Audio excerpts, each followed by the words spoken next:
വഴിക്കടവിൽ പന്നിക്കെണിയിൽ നിന്ന് ഷോക്കേറ്റ് 10ാം ക്ലാസ് വിദ്യാർത്ഥി മരിച്ച സംഭവം ജില്ലാ ക്രൈംബ്രാഞ്ച് അന്വേഷിക്കും. ഡിവൈഎസ്പി കെ അലവിക്കാണ് അന്വേഷണ ചുമതല.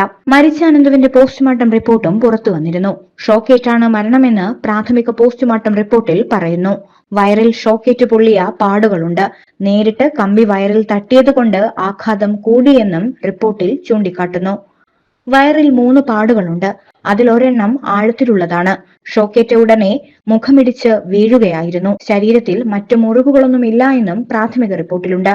കേസിൽ നിലവിൽ ഒരൊറ്റ പ്രതി മാത്രമാണ് ഉള്ളത്. അനന്തുവിന്റെ വീട്ടിലെത്തിയ ഡിവൈഎസ്പി കെ അലവി പറഞ്ഞു, സംഭവത്തിൽ കൂടുതൽ പേരെ ചോദ്യം ചെയ്യാനാണ് തീരുമാനം. പന്നിയെ പിടിക്കാനാണ് പ്രതി കെണിവെച്ചത്. നിലവിൽ മനഃപൂർവ്വമല്ലാത്ത നരഹത്യയ്ക്ക് കേസെടുത്തിട്ടുണ്ട്. വൈദ്യുതി വകുപ്പിന്റെ റിപ്പോർട്ടിന്റെ അടിസ്ഥാനത്തിൽ കൂടുതൽ വകുപ്പ് ചുമത്തുമെന്നും ഡിവൈഎസ്പി അറിയിച്ചു. പ്രതിയുടെ കോൾ ലിസ്റ്റ് പരിശോധിക്കും. പ്രതി കുറ്റസമ്മതം നടത്തിയിട്ടുണ്ട്. ഇന്ന് നിലമ്പൂർ കോടതിയിൽ പ്രതിയെ ഹാജരാക്കും. അതേസമയം വഴിക്കടവ് അപകടം രാഷ്ട്രീയ പോരിലേക്ക് കൂടി നിലമ്പൂരിൽ വഴിതെളിക്കുകയാണ്. വഴിക്കടവ് പന്നിയെ തുരത്താൻ വെച്ച കെണിയിൽ നിന്നും ഷോക്കേറ്റ് വിദ്യാർത്ഥി മരിച്ച സംഭവം ഏകപക്ഷീയമായ ആക്രമണമാണെന്ന് നിലമ്പൂർ ഉപതിരഞ്ഞെടുപ്പിലെ സ്വതന്ത്ര സ്ഥാനാർത്ഥി PV അൻവർ ആരോപിച്ചു.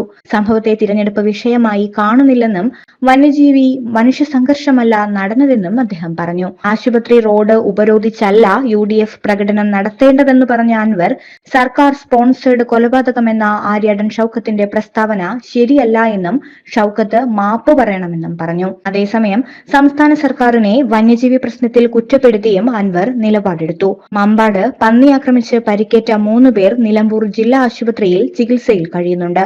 അതാണ് വന്യജീവി പ്രശ്നം. മനുഷ്യൻ ഒരു സംഘർഷത്തിനും പോകുന്നില്ല. വന്യജീവി ആക്രമണത്തിൽ പൂർണ്ണ ഉത്തരവാദിത്വം സർക്കാരിനുണ്ട്. വനമന്ത്രി പാട്ടും പാടി നടക്കുകയാണ് എന്നും അൻവർ വിമർശിച്ചു.